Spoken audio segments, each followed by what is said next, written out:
අපි දැන් අද කතා කරමු සංක්‍රාන්තික ලිංගිකත්ව වෙනස් කරගත්තු පුද්ගලයෙක්ගේ එයාගේ උපැන්න සහතිකයේ නීත්‍යානුකූලව නැවත නව අනන්‍යතාවය යොදාගන්නේ කොහොමද කියන එක.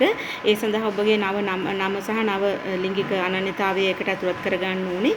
ඒ සඳහා ඔයා මුලින් කරන්න ඕනේ ඔයා උපන් ප්‍රදේශයේ ප්‍රාදේශීය ලේකම් කාර්යාලයේ අතිරේක දිස්ත්‍රික් රෙජිස්ට්‍රාර් හම්බ වෙන්න ඕනේ. එයා හම්බෙන්නේ යද්දි ඔයාගේ උපැන්න සහතිකය සහ දැනට තියෙන ඔයාගේ ඩෙන්ටිටි කාඩ් එක ගෙනියන්න ඕනේ.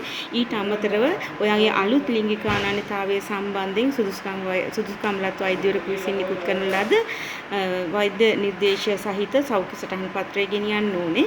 ඊළඟට අතිරේක දිස්ත්‍රික් අංශයෙන් ඔබට කිව්වොත් එහෙම ග්‍රාමධාරී සහතිකයක් සහ ඊළඟට ඔබගේ දියුණු ප්‍රකාශය ඉදිරිපත් කරන්න. ඊළඟට මේ සම්බන්ධයෙන් වාට වැඩිදුර තොරතුරු අවශ්‍ය නම් රෙජිස්ට්‍රාර් ජෙනරාල් දෙපාර්තමේන්තුවේ නිල වෙබ් අඩවියට යන්න පුළුවන්. ඔබට ආසන්න ප්‍රාදේශීය ලේකම් කාර්යාලයේ ADR බ්‍රාන්ච් එකට ගිහිල්ලා ඔබට තොරතුරු ගන්නත් පුළුවන්. ඉතින් මේ සම්බන්ධයෙන් ඔබ විදේශගත වෙලා ඉන්න කෙනෙක් නම් ඔබට අර ශ්‍රී ලංකාවේ වෛද්‍යවරයා විසින් නිකුත් කරන ලද වෛද්‍ය නිර්දේශ වාර්තාව තියෙනවා නම් අනිත් ලේඛනත් සමග ඒ ලංකාවට එම්බසි එක හරහා යොමු කරලා ඔබගේ උපැන්න සහතිකය වෙනස් කරගන්න පුළුවන්. ඉතින් මේකදී ඔයාට අලුත් උපැන්න සහතිකයක් ලැබෙන්නේ නැහැ. ඔබගේ තිබෙන උපැන්න සහතිකයේම යම් තීව්‍ර සංශෝධනයක් තමයි සිද්ධ වෙන්නේ. එම නිසා ඔබගේ ඉදිරි කටයුතු ඉතා පහසුවෙන් කරගන්න සියලු ලේඛන නීති අනුකූලව ඉදිරියට කරගෙන යන්නත් ඔබගේ උපැන්න සහතිකය වෙනස් කරන්න. අවශ්‍ය නම් ෆලෝ කරන්න අවශ්‍යය දැන්වත් කරන්න. ස්තුතියි.